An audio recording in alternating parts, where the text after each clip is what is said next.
നോക്കാം. ഇനി നമുക്ക് ദേശീയ വാർത്തകൾ ചുരുക്കത്തിൽ.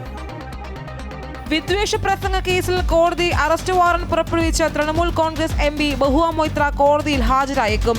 പശ്ചിമ ബംഗാളിൽ നദിയ ജില്ലയിലെ കൃഷ്ണനഗർ ജുഡീഷ്യൽ മജിസ്ട്രേറ്റ് കോടതിയാണ് കഴിഞ്ഞ ദിവസം MP-ക്കെതിരെ വാറന്റ് പുറപ്പെടുവിച്ചത്.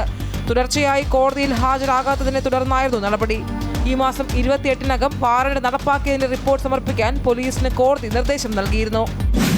3 ദിവസത്തെ RSS അഖില ഭാരതീയ സമന്വയ ബൈഠക് ആന്ധ്രാപ്രദേശിലെ വിശാഖപട്ടണത്ത് പുരോഗമിക്കുന്നു. സർസംഘചാലക് ഡോക്ടർ മോഹൻ ഭഗവത്, സർക്കാരി വാഹ് ദത്താത്രേയ ഹൊസബളെ തുടങ്ങിയവർ യോഗത്തിൽ മാർഗനിർദ്ദേശം നൽകും. RSSന്റെ വിവിധ സംഘടനകളുടെ ദേശീയ ചുമതല വഹിക്കുന്ന 49 വനിതകൾ ഉൾപ്പെടെ 327 പേരാണ് പങ്കെടുക്കുന്നത്.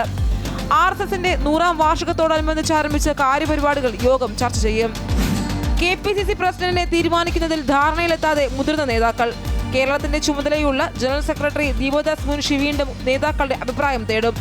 പുതിയ പ്രസിഡന്റിനെ തീരുമാനിക്കുന്നതിൽ ഹൈക്കമാൻഡ് ഔദ്യോഗിക ചർച്ചകൾ ആരംഭിച്ചിട്ടില്ല എന്നും ഉചിതമായ സമയത്ത് പ്രഖ്യാപനം ഉണ്ടാകുമെന്നുമായിരുന്നു നേതാക്കളുടെ വിശദീകരണം.